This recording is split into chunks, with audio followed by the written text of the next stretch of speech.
Salutations mes amis. Aujourd'hui, nous poursuivons notre voyage à travers le merveilleux livre d'Ellen White, La tragédie des siècles, aussi appelé Le Grand Espoir. Si vous n'avez pas encore une copie de ce livre, je vous invite à vous rendre sur le site greatcontroversyproject.org où vous pouvez télécharger votre copie gratuite dès aujourd'hui. Et je pense que vous pouvez aussi trouver un moyen d'obtenir une copie papier. Personnellement, j'aime beaucoup ma copie papier dans laquelle j'écris beaucoup de notes.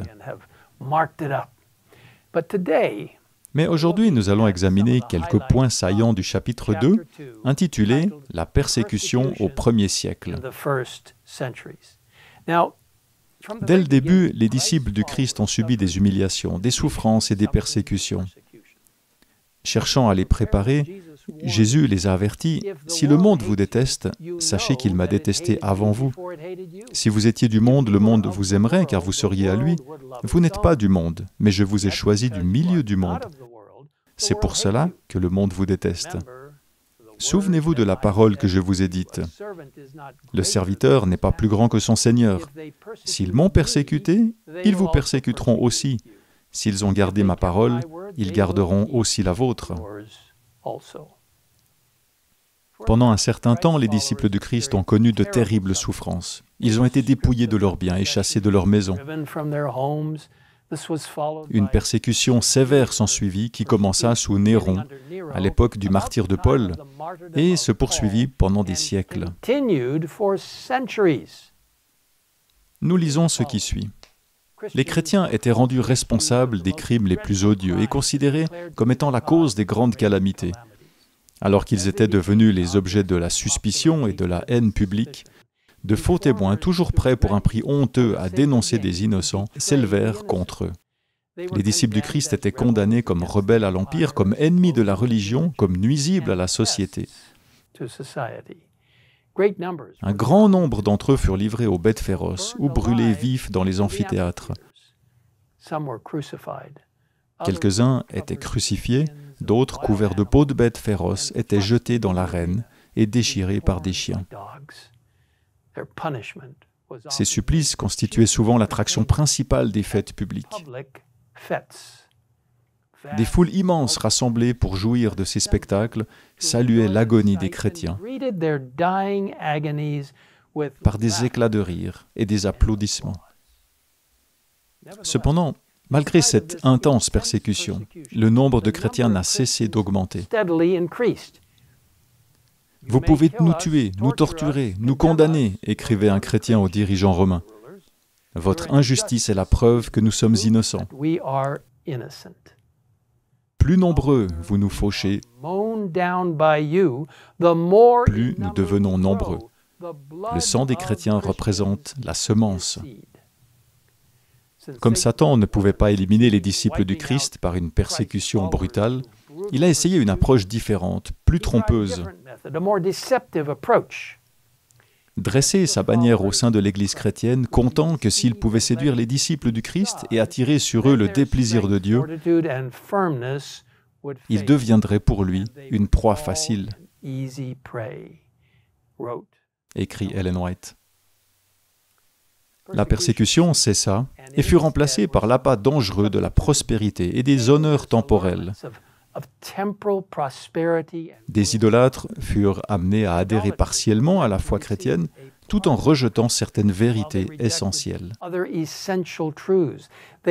Ils prétendaient accepter Jésus comme le Fils de Dieu et croire à sa mort et à sa résurrection, mais n'avaient pas conscience de leur état de péché, ni de leur besoin de repentance.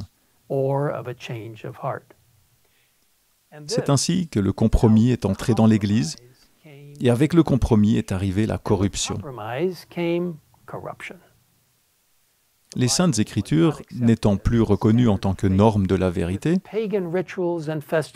la doctrine de la liberté de conscience fut dénoncée comme une hérésie, et des défenseurs furent haïs et proscrits.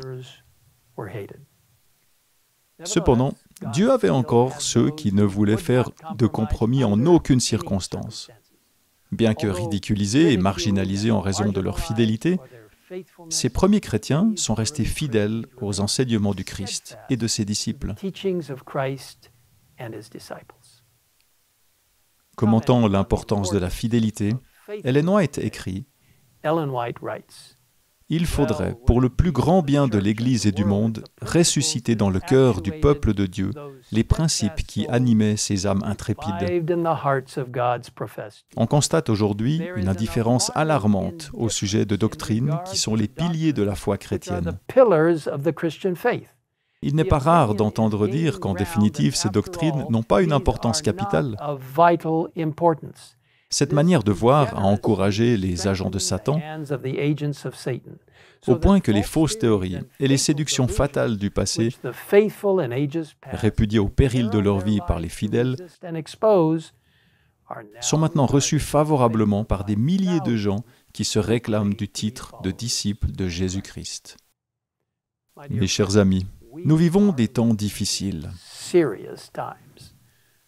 Notre seule sécurité est de construire sur le rocher solide de la parole de Dieu.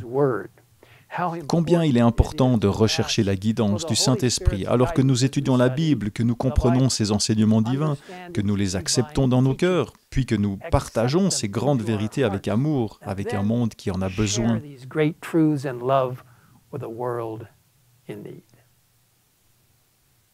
En conclusion, permettez-moi de vous encourager à nouveau, si vous ne l'avez pas encore fait, à télécharger ce merveilleux livre « La tragédie des siècles » sur le site greatcontroversyproject.org. Je suis sûr que vous en serez bénis.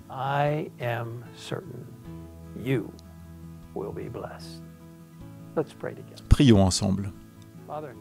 Père Céleste, nous te remercions d'avoir soutenu ton peuple à travers la persécution, le martyre et les grands défis, et de lui avoir donné la force de continuer, même dans les moments les plus difficiles et les plus éprouvants. Aide-nous à regarder vers l'avenir et à réaliser que, tout comme Jésus a été persécuté, nous serons aussi rejetés en tant que ses disciples. Mais aide-nous à ne jamais perdre courage, aide-nous à faire entièrement confiance à la puissance, à la force et à la direction de la salle du trône du ciel. Maintenant, Seigneur, bénis ceux qui téléchargeront la tragédie des siècles. Bénis-les alors qu'ils lisent ces chapitres puissants, alors qu'ils en comprennent la pertinence pour eux et pour chacun d'entre nous aujourd'hui. Et alors que nous regardons vers l'avenir, nous sommes si reconnaissants de savoir que Jésus reviendra bientôt. Merci de nous écouter, nous te le demandons au nom de Jésus. Amen. Amen.